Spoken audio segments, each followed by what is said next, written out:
ഇന്ന് തിരുവാതിര.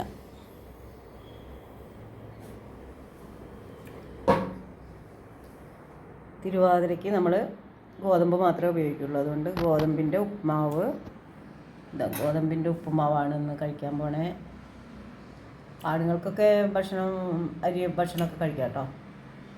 ലേഡീസിന് മാത്രമുള്ളതാണ് തിരുവാതിര. അപ്പോൾ ഇതാ പഴമുണ്ട്, പപ്പടമുണ്ട്, ചായയുണ്ട്. ഉച്ചയ്ക്ക് ചപ്പാത്തി ഉണ്ടാക്കാമെന്നാണ് വിചാരിക്കണേ. പിന്നെ പുഴുക്കുണ്ടാക്കണം, കൂവ കൊണ്ടൊരു പായസം വയ്ക്കണം. ഇത്രയാണ് ഇന്നത്തെ ചടങ്ങുകൾ.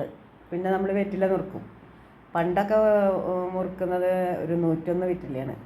അപ്പോൾ 1-2 വെറ്റില മുറുക്കാൻ നോക്കണം. ഇവിടെ ഉണ്ട്, വെറ്റിലയും ഇവിടെ ഉണ്ട്. അത് ഞാൻ എടുക്കുമ്പോൾ നിങ്ങളെ കാണിച്ചു തരാം കേട്ടോ. നമ്മുടെ തിരുവാതിര വിഭവങ്ങളാണ് കേട്ടോ അതൊക്കെ. രാവിലെ നമുക്ക് ഗോതമ്പ് ഉപ്പുമാവ്, പപ്പടം, പഴം. ചെറുപഴമാണ് തിരുവാതിരയുടെ ഒരു ഹൈലൈറ്റ്. ഏത്തപ്പഴം ഉപയോഗിക്കാറില്ല അധികം. ചെറുപഴങ്ങൾ പല വിധത്തിലുള്ളത് ഉപയോഗിക്കും. പിന്നെ അതാ പുഴുക്ക്, ചേമ്പ്, ചേന, കാച്ചിൽ, അങ്ങനെ ഇട്ട് മണ്ണിനടിയിലുണ്ടാവുന്ന ചേന, കപ്പ, മരച്ചീനി കപ്പയൊന്നും കേട്ടോ, മധുരക്കിഴങ്ങ്, അങ്ങനെ ഉള്ള നനുകിഴങ്ങ്, അങ്ങനെയുള്ള എല്ലാ കിഴങ്ങോടും കൂടിയിട്ടിട്ടുള്ള പുഴുക്ക്. കാന്താരി മുളക് ഇട്ടിട്ടുണ്ട്, അതുകൊണ്ടാണ് വെള്ള കളർ ഇരിക്കുന്നത്. പിന്നെ നമ്മൾ കൂവ, ഇതാണ് പ്രധാനം.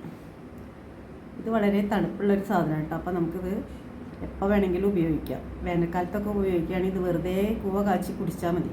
വെറുതെ വെള്ളം ഒഴിച്ചിട്ട് നമ്മൾ നന്നായിട്ട് അതിൻ്റെ നൂറ് പോയി കഴിയുമ്പോൾ നമ്മളത് തിളപ്പിച്ചിട്ട് കുടിച്ചാൽ വളരെ നല്ലതാണ്. ചൂടിന് ഒരു ശമനം കിട്ടും, വയറിന് നല്ലതാണ്, പ്രോബ്ലം ഒന്നും ഉണ്ടാവില്ല. ഇത് നമ്മൾ കാച്ചിലുണ്ടാക്കിയത്. ഇത് നാളെ രാവിലേക്ക് വേണ്ടിയിട്ടുള്ളതാണ് കേട്ടോ. കൂർക്ക നാളെ രാവിലെ മോര് കറി ഉണ്ടാക്കും. കൂർക്ക തൊലിയൊക്കെ കളഞ്ഞ് കൂർക്ക വേവിച്ച് വയ്ക്കുന്നുണ്ട്. നാളെ ചെറിയ ഉള്ളിയൊക്കെ ചേർത്ത് നമ്മളത് ഇതാക്കും. പിന്നെ അത് പപ്പടം, ചമ്മന്തി, അങ്ങനെയൊക്കെയാണ്. നാളെ രാവിലെ തന്നെ ചോറാണ് കഴിക്കുക. കാരണം ഇന്ന് നമ്മൾ പട്ടിണിയല്ലേ. ഇന്ന് പട്ടിണി എന്ന് പറഞ്ഞാൽ ഗോതമ്പിൻ്റെ ഇതൊക്കെയല്ലേ കഴിക്കണം, അരിയാഹാരമില്ലല്ലോ. അതാണ് പട്ടിണി എന്ന് പറഞ്ഞാൽ. Thanks for watching video.